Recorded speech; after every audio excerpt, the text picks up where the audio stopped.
Siapa yang tahu?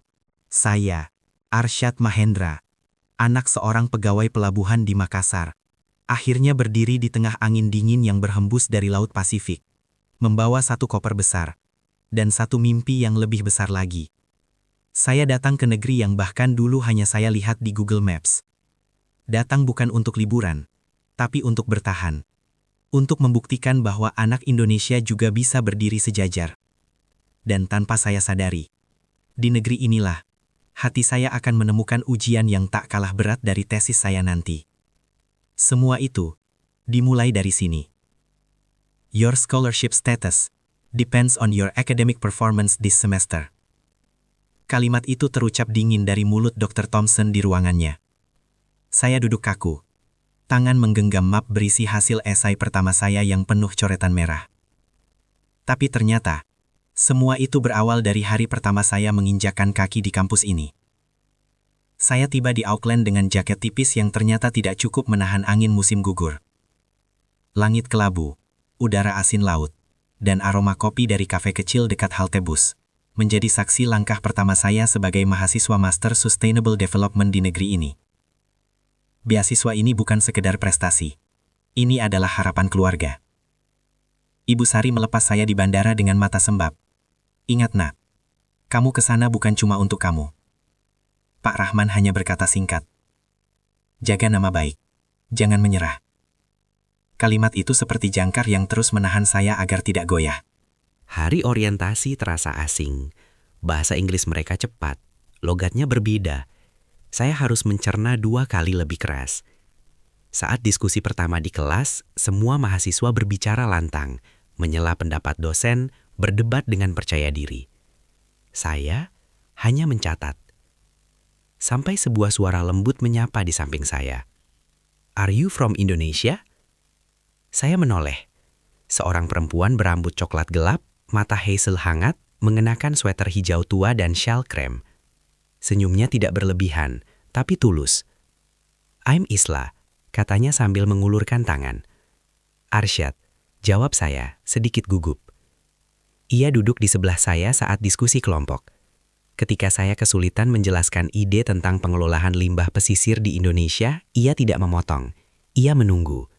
Lalu berkata pelan, I think what you're trying to say is actually very important. Itu pertama kalinya sejak saya datang ke sini, saya merasa didengar. Hari-hari berikutnya berjalan cepat. Pagi kelas, sore membaca jurnal. Malam mencuci piring di restoran Asia dekat pelabuhan untuk tambahan uang makan. Beasiswa menanggung biaya kuliah, tapi biaya hidup tetap harus diatur ketat. Kadang saya menghitung sisa uang sambil menatap foto keluarga di layar ponsel. Saya tidak boleh gagal. Suatu malam saat saya hampir tertidur di perpustakaan 24 jam, Isla datang membawa 2 gelas kopi. You look exhausted. Saya tersenyum tipis. Just adjusting. Ia duduk di seberang saya. It's okay to say it's hard. Kalimat sederhana itu membuat dada saya sesak. Saya tidak terbiasa mengakui kelemahan. Aku takut nilainya jelek, ucap saya pelan dalam bahasa Indonesia tanpa sadar. Dia tidak mengerti kata-katanya, tapi mungkin mengerti nadanya. Hey, katanya pelan, you earned your place here. Don't let fear tell you otherwise. Klimaks itu datang lebih cepat dari yang saya kira. Esai pertama saya dikembalikan dengan nilai di bawah standar beasiswa. Dr. Thompson memanggil saya. Kritiknya tajam, tidak personal, tapi tetap menusuk. Your analysis lacks critical depth. Jika semester ini IPK saya turun, status beasiswa bisa ditinjau ulang. Malam itu saya berjalan pulang melewati angin dingin yang menusuk. Saya merasa kecil, tidak sepintar yang saya kira, tidak sekuat yang saya banggakan di depan orang tua. Ponsel saya berbunyi. Pesan dari Isla. Group study tomorrow, I think we can improve your argument. Saya menatap layar lama. Ada kehangatan yang aneh. Ini bukan sekedar bantuan akademik. Ada ketulusan yang perlahan tumbuh. Tapi saya juga sadar, saya datang ke sini membawa batas. Batas budaya, batas prinsip, batas tanggung jawab. Dan saya belum tahu apakah hati saya siap untuk diuji bersamaan dengan tesis dan beasiswa ini.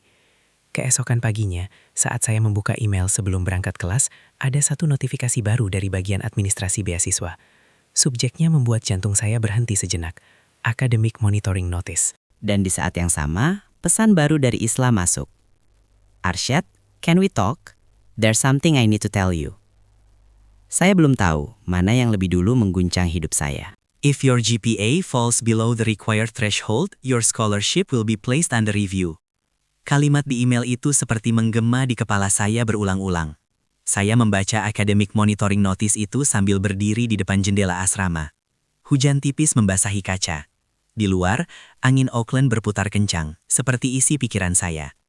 Tapi ternyata semua itu berawal dari pertemuan saya dengan Isla pagi itu. Kami duduk di sudut perpustakaan lantai 3. Meja kayu panjang, lampu baca kuning hangat, suara keyboard bersahutan. Isla membuka laptopnya dan menatap saya serius. "You don't like intelligence, Arsyad," katanya pelan. "You like confidence in your own voice." Saya terdiam. Sejak kecil, saya diajarkan untuk tidak membantah orang yang lebih tua. Di kelas di Indonesia, saya terbiasa mendengarkan dosen, bukan berdebat. Tapi di sini, mereka justru menilai dari seberapa kritis kita menantang argumen. "It feels disrespectful," saya mengaku pelan. Isla menggeleng lembut. "Here, questioning means engagement. It's not about ego, it's about ideas." Cara dia menjelaskan membuat saya merasa tidak bodoh, tidak tertinggal, hanya berbeda. Hari-hari berikutnya kami mulai belajar bersama.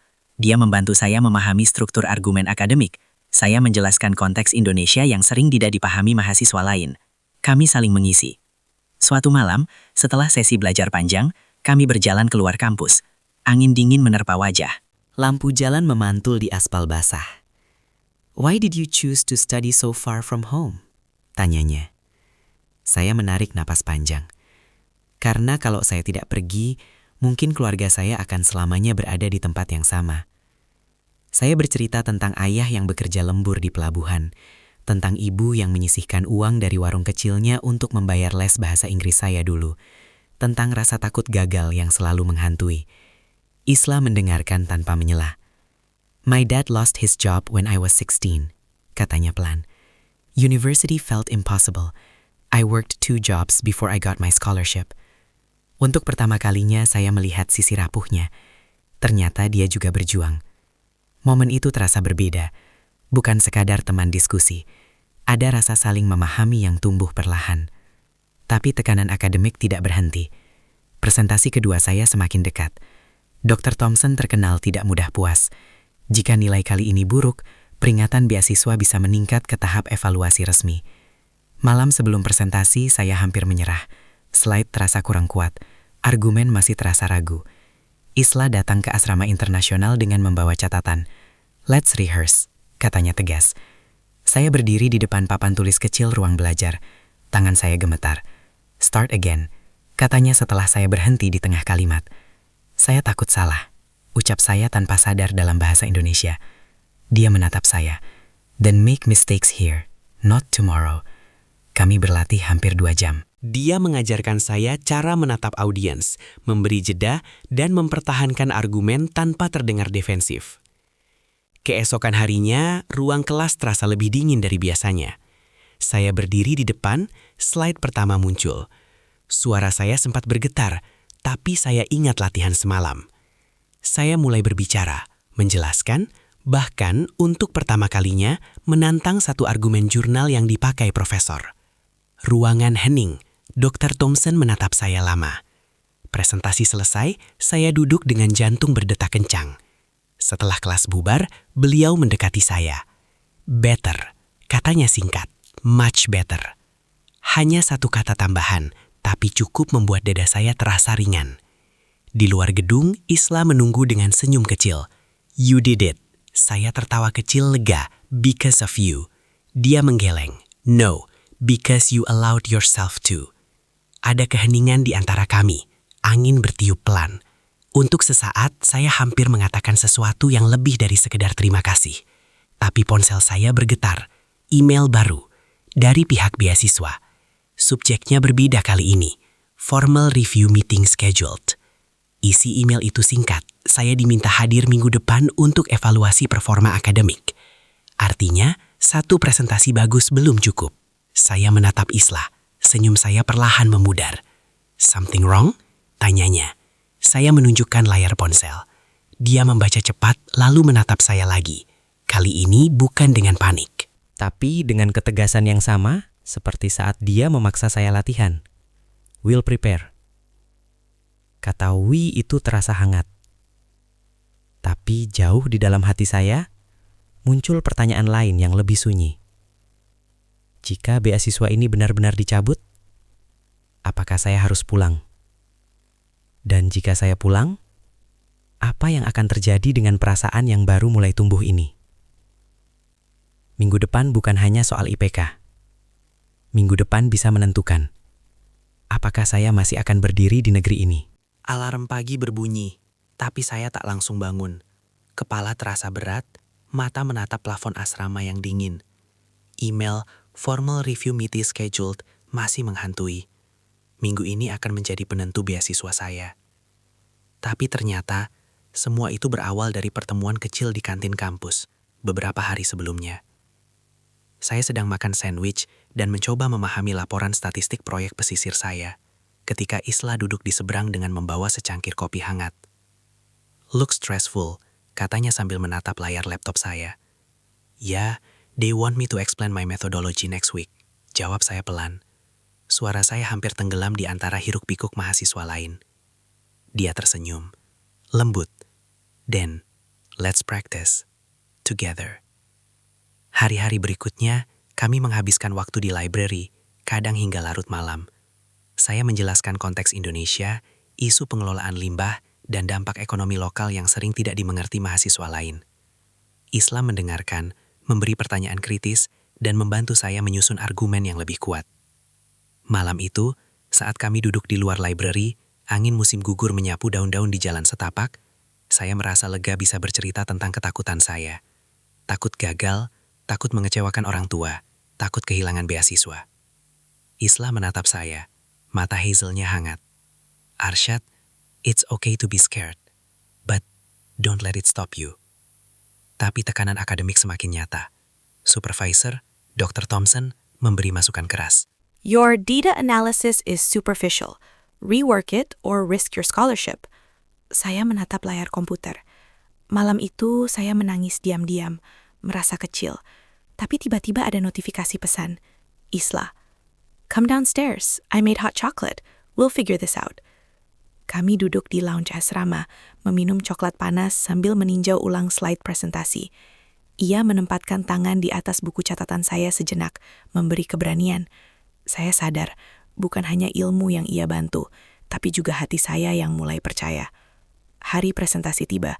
Saya berdiri di depan kelas, slide di tangan. Suara bergetar sedikit, tapi saya ingat latihan malam sebelumnya. Saya menjelaskan metodologi, mempertahankan argumen dengan fakta, dan menanggapi pertanyaan kritis dengan tenang. Dr. Thompson menatap tajam. Ruangan hening.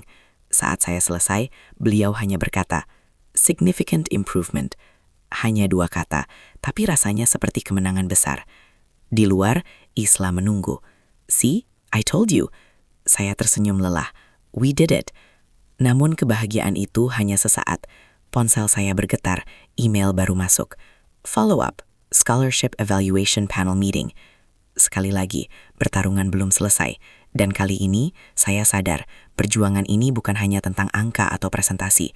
Ini tentang bagaimana saya dan Isla akan saling mendukung, bertahan, dan belajar menghadapi tekanan di negeri orang, dengan hati yang mulai saling peduli. Minggu depan, ruang panel itu menunggu.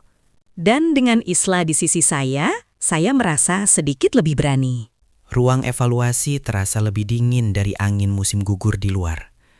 Panel beasiswa duduk dengan wajah serius di depan saya. Lampu neon memantul di layar laptop yang terbuka, menyorot angka-angka yang menentukan masa depan saya. Tapi ternyata semua itu berawal dari perjalanan menuju ruang itu, ditemani Isla. Kami berjalan menyusuri koridor kampus yang sepi. Angin menderu melalui celah jendela, membawa aroma daun basah. Isla menggenggam lengan saya sebentar, memberi dorongan kecil. "Kamu siap," katanya. "Kamu bisa menjelaskan semua itu." Saya menarik napas panjang. "Iya, tapi kalau saya gagal, beasiswa bisa dicabut." Dia tersenyum lembut.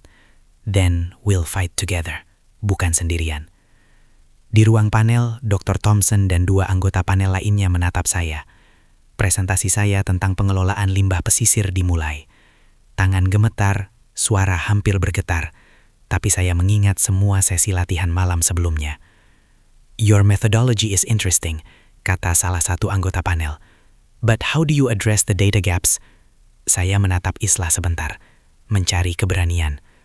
"We acknowledge the limitations," jawab saya mantap, "and proposed supplemental data collection with community engagement."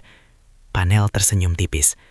Mereka menantang saya lebih jauh, tapi saya bisa menjawab satu persatu, menyertakan argumen kuat dan contoh nyata dari penelitian di Indonesia. Setelah sesi selesai, saya keluar dari ruang panel, kepala berat, tapi lega. Isla menunggu di luar dengan secangkir kopi hangat. "You were amazing," katanya sambil tersenyum. "Aku bangga sama kamu." Saya menatapnya. Ada rasa hangat yang tiba-tiba merayap di dada. Terima kasih. Kalau kamu nggak bantu aku latihan, mungkin aku nggak bisa sebaik ini." Dia menepuk bahu saya ringan. "Kita tim. Aku nggak cuma membantu. Aku percaya sama kamu." Hari-hari berikutnya kami kembali ke ritme belajar. Tapi ada sesuatu yang berbeda. Kami mulai berbagi cerita pribadi lebih banyak. Saya bercerita tentang ayah dan ibu di Makassar. Tentang bagaimana mereka menabung untuk kuliah saya. Isla bercerita tentang keluarganya, tentang kerja paruh waktu untuk membiayai kuliah.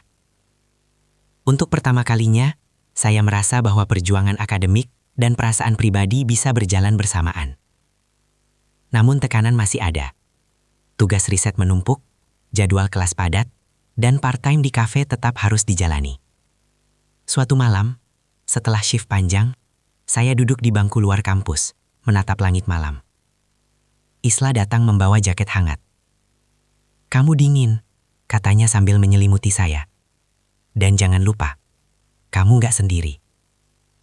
Saya tersenyum tipis, tapi dalam hati ada ketakutan. Jika saya gagal menjaga performa akademik, beasiswa bisa dicabut. Dan jika itu terjadi, saya harus kembali ke Indonesia, meninggalkan kampus, penelitian, dan mungkin Isla. Suatu pesan masuk di ponsel saya. Dari pihak administrasi. "Further documentation required. Submit detailed progress report by Friday." Minggu depan akan menentukan. Saya sadar, perjuangan ini tidak hanya tentang angka dan presentasi, tapi juga tentang bagaimana saya dan Isla saling mendukung di tengah tekanan yang menyesakan. Dan saat itu saya tahu, beasiswa ini bukan hanya tentang masa depan akademik saya.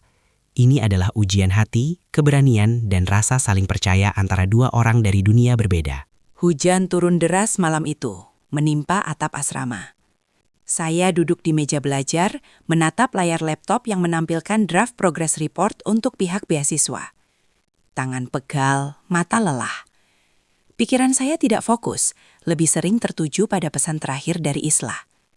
"Don't forget to take care of yourself, Arsyad. You can't help anyone if you burn out." Tapi ternyata semua itu berawal dari percakapan sore itu di kafe kampus. Saya baru saja menyelesaikan shift part-time. Tangan masih berbau kopi dan roti panggang. Isla menunggu di meja pojok dengan secangkir teh hangat. "Kamu terlalu keras sama diri sendiri," katanya lembut. "Aku tahu beasiswa ini penting, tapi jangan sampai kehilangan diri kamu sendiri." Saya tersenyum tipis, tapi suara di kepala tetap keras. Kalau aku gagal, aku akan mengecewakan semua orang. Orang tua, kampus, dan diriku sendiri. Kami mulai berbagi strategi untuk progress report. Isla membantu menyusun argumen, memberi contoh bagaimana menampilkan data agar lebih mudah dipahami panel. Setiap kali saya ragu, dia menatap saya dengan mata hangatnya, seolah berkata, "Aku percaya kamu bisa." Namun malam itu, konflik kecil muncul. Saya merasa frustrasi karena progress report belum selesai. Deadline menunggu. Isla menyarankan untuk istirahat sebentar, tapi saya menolak. "Tidak, aku harus menyelesaikannya malam ini," jawab saya tegas. Dia menghela napas, tapi tetap duduk di samping. Diam-diam menyiapkan catatan tambahan untuk saya. Kalau kamu kelelahan, semuanya bisa salah. Aku hanya ingin kamu tetap fokus, tapi juga sehat. Hari berikutnya kami menghadiri seminar kampus. Topik tentang pengelolaan limbah pesisir memancing diskusi panas antar mahasiswa. Saya hampir kehilangan kendali saat seorang mahasiswa lokal mempertanyakan data yang saya bawa dari Indonesia.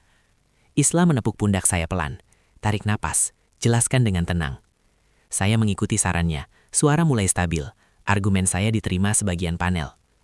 Saat kami keluar, saya baru sadar satu hal. Tanpa Islah, mungkin saya akan kalah di seminar itu. Tanpa dorongan dan keyakinannya, rasa takut saya akan menelan semua kerja keras. Malam harinya kami duduk di balkon asrama. Angin dingin meniup rambut kami, dan kota Auckland terlihat gemerlap dari atas. Aku takut gagal, Islah, ucap saya jujur. Suara nyaris bergetar. Aku takut kehilangan beasiswa. Aku takut harus pulang. Dia menatap saya, wajahnya serius tapi hangat. Arsyad, kamu nggak sendiri. Aku di sini. Kita hadapi ini sama-sama. Kata-katanya menenangkan. Tangan kami secara refleks saling bertemu di atas meja kayu balkon.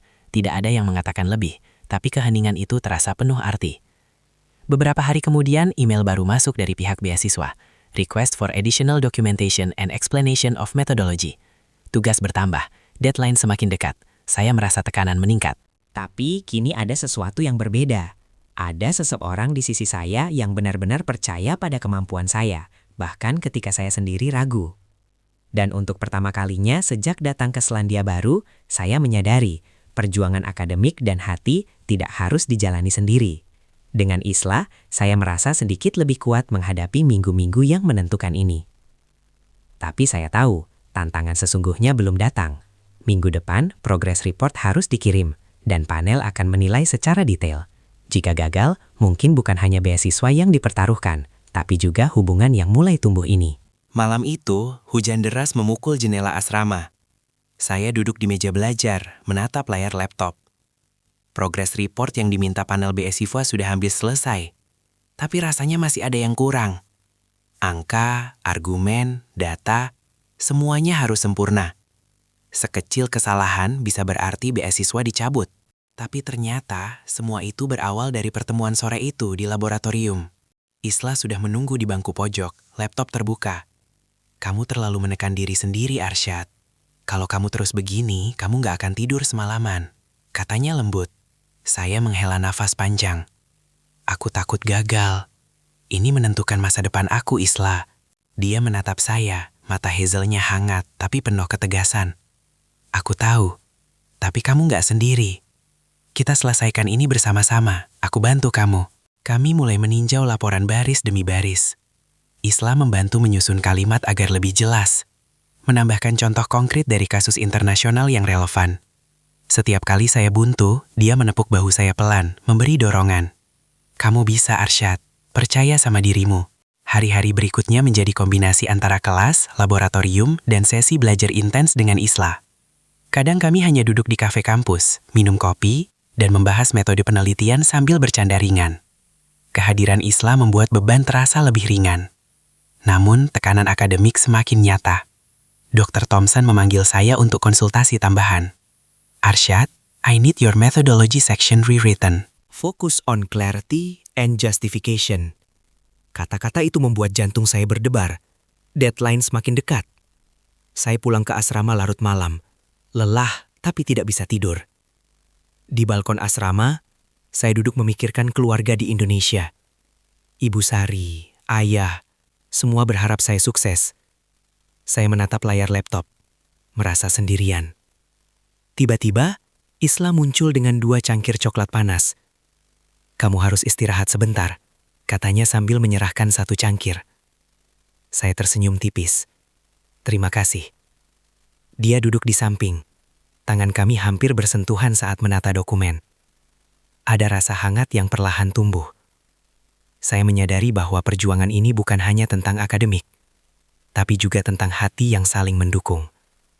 Suatu malam, saat kami menyelesaikan revisi laporan, Islah menatap saya. Arsyad, aku senang bisa di sini bersamamu. Aku tahu ini sulit, tapi aku percaya kamu bisa melalui semuanya. Saya menunduk, mencoba menahan rasa yang mulai muncul. Aku juga senang punya kamu di sini. Tidak ada kata-kata lebih dari itu. Hanya keheningan yang terasa intim, penuh kehangatan. Angin malam membawa aroma hujan dan daun basah. Hari pengiriman laporan akhirnya tiba. Saya menekan tombol send dengan tangan gemetar. Islah menatap layar laptop saya, tersenyum. Kita berhasil. Semua kerja kerasmu, Arsyad. Saya tersenyum balik. Tapi ada rasa cemas yang tetap menghantui. Panel beasiswa belum menilai. Nilai dan beasiswa masih menggantung di udara. Dan malam itu, saat lampu dorm padam, saya berpikir, perjuangan ini lebih berat dari yang saya bayangkan. Tapi kini, saya tidak harus menghadapinya sendiri. Dengan Isla di sisi saya, beban terasa sedikit lebih ringan. Meski tantangan sesungguhnya masih menunggu. Alarm pagi berbunyi, tapi saya tidak langsung bangun. Kepala terasa berat, mata masih menatap plafon asrama. Email terbaru dari panel beasiswa masih menghantui. Scholarship evaluation pending. Rasanya seperti menunggu vonis yang bisa mengubah hidup saya. Tapi ternyata semua itu berawal dari percakapan kami semalam di balkon asrama. Isla duduk di sebelah saya, secangkir teh hangat di tangan. "Arsyad, kamu terlalu keras sama diri sendiri," katanya lembut. "Aku tahu ini penting, tapi jangan sampai lupa dirimu sendiri." Saya menarik napas panjang. Aku takut gagal, Isla. Kalau beasiswa ini dicabut, aku harus pulang ke Indonesia. Semua kerja keras sia-sia. Dia menepuk pundak saya lembut. "Kita hadapi ini bersama. Aku di sini untuk kamu, bukan cuma untuk membantumu dengan laporan." Hari itu kami menghabiskan waktu di library, meninjau kembali semua dokumen dan data penelitian. Isla membantu menyusun argumen agar lebih kuat, menambahkan contoh studi kasus internasional yang relevan. Setiap kali saya ragu, dia menatap saya dengan keyakinan penuh. "Kamu bisa, Arsyad. Percayalah pada dirimu sendiri." Tapi tekanan semakin nyata. Dr. Thompson memanggil saya lagi. "Your methodology section needs further justification. I expect improvements by next week." Malam itu saya hampir putus asa. Tubuh lelah, pikiran penuh tekanan. Saya keluar ke balkon, menatap lampu kota Auckland yang berkelip di bawah hujan tipis. Isla datang membawa jaket hangat dan secangkir coklat. Kamu harus istirahat. Kalau tubuhmu lelah, semuanya bisa salah. Kami duduk bersebelahan, tangan kami nyaris bersentuhan saat menata dokumen. Ada kehangatan yang perlahan tumbuh, rasa yang tidak bisa saya abaikan.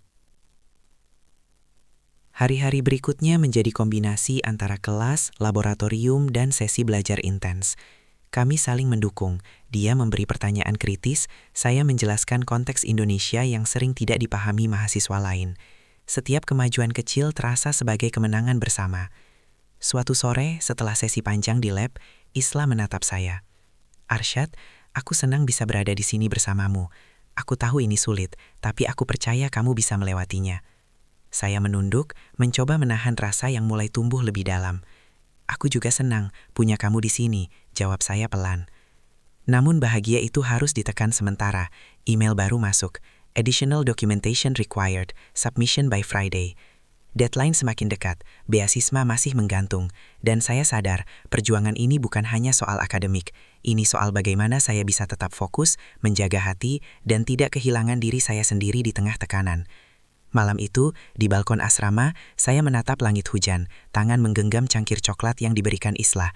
Dengan dia di sisi saya merasa sedikit lebih kuat menghadapi minggu-minggu menentukan ini. Tapi saya juga tahu, tantangan terbesar baru saja dimulai. Pagi itu, Auckland diselimuti kabut tipis.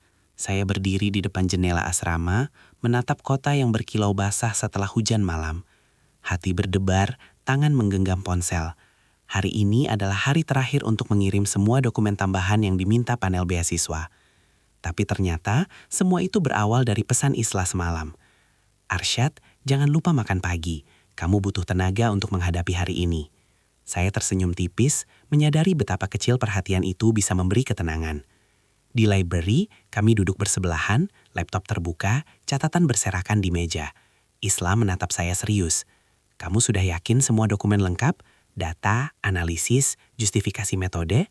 Saya mengangguk, meski di dalam kepala masih ada rasa cemas. "Iya, tapi tetap saja aku takut." Dia menepuk bahu saya pelan. "Fear is natural, tapi jangan biarkan itu menghalangi kamu." Jam terus berjalan. Tangan saya gemetar saat menekan tombol send di email terakhir. Semua laporan, dokumen pendukung, dan analisis metodologi kini berada di tangan panel. Di luar, hujan kembali turun, menimpa jalan kampus yang kosong. Kami berdiri sebentar di bawah atap, membiarkan udara dingin menyegarkan wajah. Isla menatap saya, mata hazelnya lembut tapi tegas. "Kamu sudah melakukan yang terbaik," katanya. "Apapun yang terjadi, aku bangga sama kamu." Saya menunduk, menahan perasaan yang mulai sulit disembunyikan. "Aku senang ada kamu di sini. Aku nggak tahu bisa bertahan tanpa kamu." Ada keheningan yang penuh arti. Angin malam membawa aroma tanah basah dan daun gugur. Saya sadar perjuangan ini bukan hanya soal angka atau presentasi, tapi juga tentang hati yang saling peduli dan saling mendukung. Hari-hari berikutnya terasa lambat.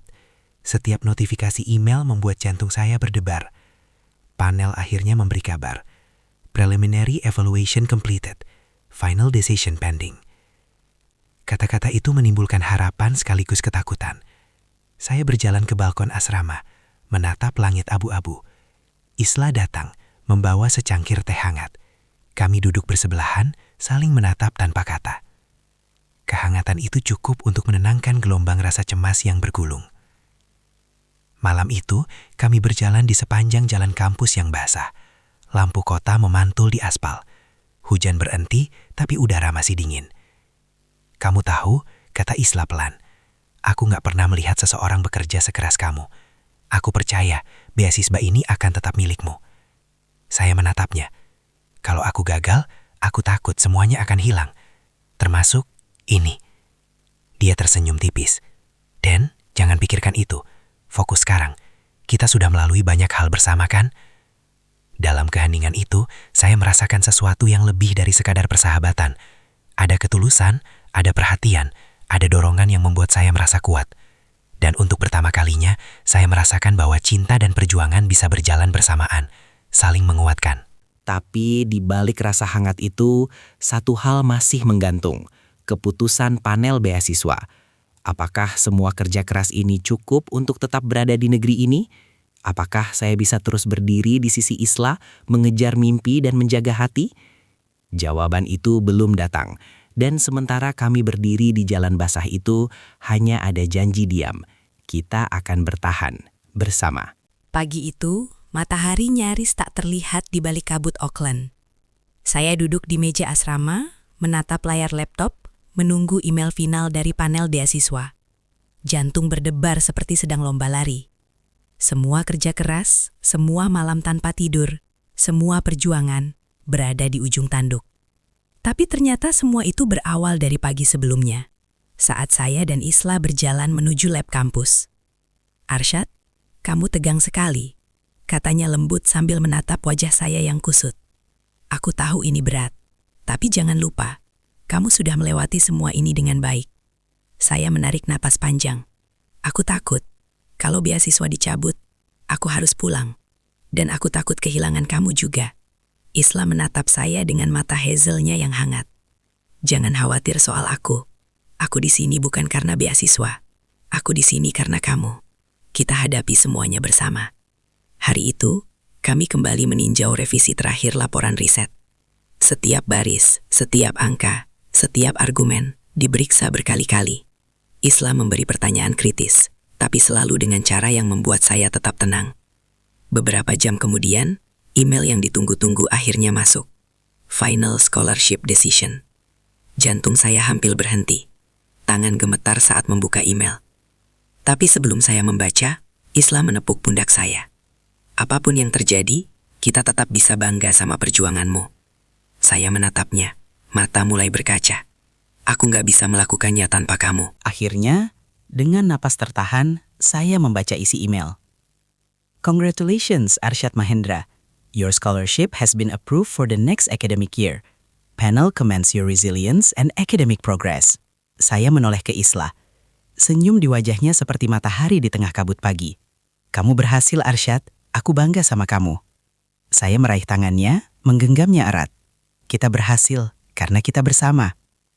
Hari-hari berikutnya terasa berbeda. Beban berat yang menekan selama berbulan-bulan perlahan menghilang. Rasa lega, kebahagiaan, dan kehangatan cinta tumbuh bersamaan. Namun, di balik kebahagiaan itu, ada pertanyaan kecil yang terus menghantui. Bagaimana hubungan kami akan berjalan di dunia nyata, di luar kampus, di tengah perbedaan budaya, keluarga, dan rencana hidup masing-masing. Untuk saat ini, kami hanya bisa menikmati kemenangan kecil ini. Beasiswa tetap aman, hati kami saling percaya, dan mimpi kami masih berada di jalur yang benar. Tapi saya sadar, tantangan sesungguhnya belum berakhir. Masa depan masih menunggu, dengan pilihan yang harus dibuat dan komitmen yang harus dipertahankan. Angin musim semi berhembus lembut di kampus Auckland. Saya berdiri di tepi danau buatan dekat asrama, menatap pantulan langit biru di permukaan air. Beasiswa sudah aman, tapi ada rasa berat yang tak bisa hilang. Isla berdiri di samping saya. Wajahnya tersenyum hangat, tapi mata hazelnya menyimpan sesuatu yang tidak diucapkan. Tapi ternyata semua itu berawal dari percakapan kami beberapa minggu terakhir tentang masa depan. "Kamu akan tinggal di sini lagi tahun depan, kan?" tanya saya pelan.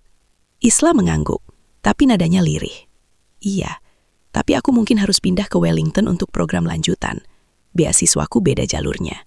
Dada saya terasa sesak. Kami sama-sama bahagia dengan beasiswa masing-masing, tapi jarak mulai menyelip di antara kami. Kami berjalan di sepanjang jalan setapak yang dipenuhi bunga musim semi. Suara daun bergesekan, aroma tanah basah, dan kicau burung menjadi saksi. Tanpa kata, kami menggenggam tangan satu sama lain. "Jadi, kita akan tetap bersama?" tanya saya. Suara bergetar. Isla tersenyum tipis. "Aku ingin, tapi aku tidak bisa janji setiap hari, Arsyad. Kita punya mimpi masing-masing yang harus dijalani." Saya menelan ludah, menyadari kenyataan pahit itu. Beasiswa dan mimpi kami bisa tercapai, tapi terkadang cinta harus diuji oleh jarak dan tanggung jawab. Minggu-minggu berikutnya, kami tetap belajar dan bekerja sama di kampus, tapi ada kesadaran bahwa perpisahan akan datang. Setiap tawa, setiap diskusi riset, setiap senyum terasa lebih berharga. Hari terakhir semester, kami duduk di bangku dekat danau. Mata kami saling bertemu, kata-kata tidak perlu diucapkan. Angin menyejukkan, tapi hati terasa hangat. "Aku akan menunggumu, Arsyad. Janji ya, meski jarak memisahkan," kata Isla. "Janji, Isla," jawab saya, menggenggam tangannya erat. Kami tahu, masa depan tidak pasti. Mungkin akan ada pertemuan lagi, mungkin juga harus menunggu lama. Tapi satu hal pasti, kami belajar bahwa perjuangan, cinta, dan mimpi bisa berjalan bersamaan, meski tidak selalu searah. Dan saat matahari terbenam di ufuk barat, kami berdiri bersama, menatap langit yang sama, masing-masing dengan beasiswa dan mimpi yang akan membawa kami ke jalur hidup berbeda. Kisah ini berakhir di sini, tapi janji diam itu tetap hidup, menunggu cerita berikutnya di negeri asing.